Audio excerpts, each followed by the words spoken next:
Actually આ મામલે બોલવા જેવું કંઈ રહ્યું જ નથી, કારણ કે અગાઉ મેં લગભગ 3 મહિના પહેલા આવેદન આપેલું મેડમને, સુપ્રિન્ટેન્ડન્ટ મેડમને.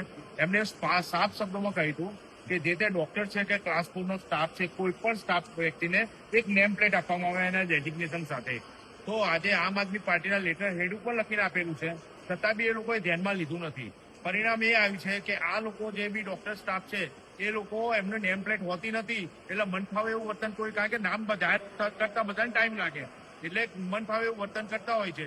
2 દિવસ પહેલા રાત્રે એક દર્દી, નાનું બાળક છે તો લગભગ 4-5 વર્ષનું, એને લઈને આવેલા અને ડોક્ટરે જે બીભત્સ વર્તન કર્યું આપની સાથે, અસભ્ય વર્તન કહેવાય, ડોક્ટરની ગરિમાને ઠેસ પહોંચાડે એવું વર્તન કહેવાય. એ વર્તન કર્યું એના માટે હું આજે સુપ્રિન્ટેન્ડન્ટ મેડમને મળવા આવ્યો છું. આવેદન આપું છું કે મેં પહેલા ઓલરેડી હોસ્પિટલ કેર કમિટી આમ આદમી પાર્ટી વતીથી એમને આવેદન આપેલું છે કે દરેક સ્ટાફને નેમ પ્લેટ આપવામાં આવે. નેમ પ્લેટ આજ દિન સુધી આપવામાં નથી આવી, એટલે મારે કારણ જાણવું છે અને મેડમને મળવું છે. હું સજામાં એવું નથી કહેતો કે મેડમને સસ્પેન્ડ કરવામાં આવે, ડોક્ટરને કે જેને આવું વર્તન કર્યું એવું નથી કહેતો, પણ બીજા કોઈ પણ ડોક્ટર કે અન્ય સ્ટાફને સજાનો આમ બોધ બેસે એ પ્રમાણેની એને સજા કરવી.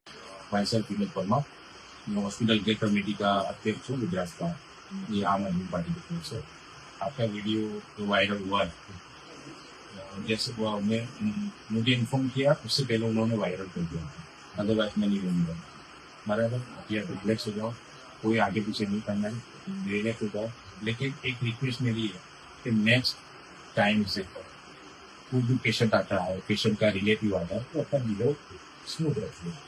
डॉक्टर की इमेज को जो शोभा दे ऐसा काम कीजिए. इससे क्या होता है कि भाई तबीबी क्षेत्र में, गुजराती बोलते हैं, तबीबी क्षेत्र में ये हो जाता है कि नेगेटिविटी आ जाती है पब्लिक को. ये मैं नेगेटिविटी सुधारने के लिए ही आपके सामने बैठा हूँ, क्योंकि 2 दिन से यहाँ पे सब जर्नलिस्ट आ रहे हैं, फलाने चैनल से आ रहे हैं, वो चैनल से मीडिया वाले आ रहे हैं. आज सुबह में भी आए थे, लेकिन मेरे आने से पहले निकल गए. नहीं तो मैं बोलने वाला था, मैंने साहब से मैंने आवेदन भी लिख के दिया है. वो बोला है उनको कि भाई मैडम को जो सजा देंगे वो दे सकते हो आप, लेकिन किसी को नौकरी से या कोई प्रॉब्लम हो जाए ऐसा नहीं करना है. मतलब उनको ऐसा बोलिए, बोला के, और सबको ट्रेनिंग देने की जरूरत है. आपकी बात नहीं, सब डॉक्टर को ट्रेनिंग देने की जरूरत है आपको. तो यहाँ की कोई पब्लिक आती है, कैसी पब्लिक आती है मालूम है आपको? Middle class, lower middle class, एकदम पुअर. बराबर, वो क्या देखते हैं कि यहाँ पे हमको सामान मिले. बराबर है. आप अपने हिसाब से जो भी हो, आप डॉक्टर हो, आप अपने हिसाब से अपने पर्सनल स्ट्रेस में रहे होंगे तो समझ सकता हूँ. बराबर, क्योंकि पुलिस और डॉक्टर दोनों की यही समस्या है कि भाई उनको काम का डोनेशन ज्यादा होता है. लेकिन जो भी अगर आता है तो आप अपने हिसाब से अच्छी तरह से बिहेव करें. यही मेरी आपसे गुजारिश है.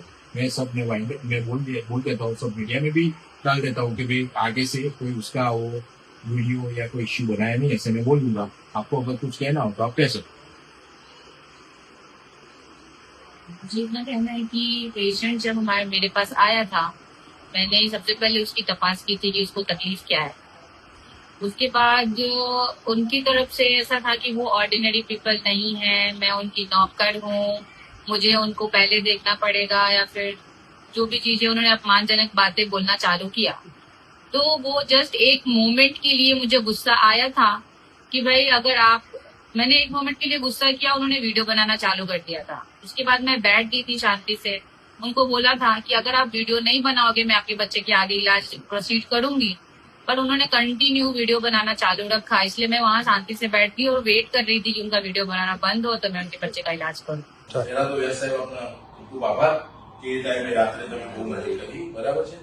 હવે આવો બનાવ ના બને એનું ખાસ ધ્યાન આપતો હું આમ આદમી પાર્ટી હોસ્પિટલ કેર કમિટી વતી આપણે જે આવેદન આપી રહ્યો છું, એમાં અમે એવું નથી કહેતા કે ડોક્ટરને કંઈક સજા કરો. સજા એવી કરું કે બીજા લોકોને દાખલો બેસે કે ભાઈ હવે આવું વર્તન થાય નહીં. આ સરકારી હોસ્પિટલ છે અને સરકારી હોસ્પિટલો હંમેશા પ્રજાના ટેક્સના પૈસે ચાલતું હોય છે. બરાબર છે. તો એમાં કોઈ ડોક્ટર ભાન ના પડવું જોઈએ.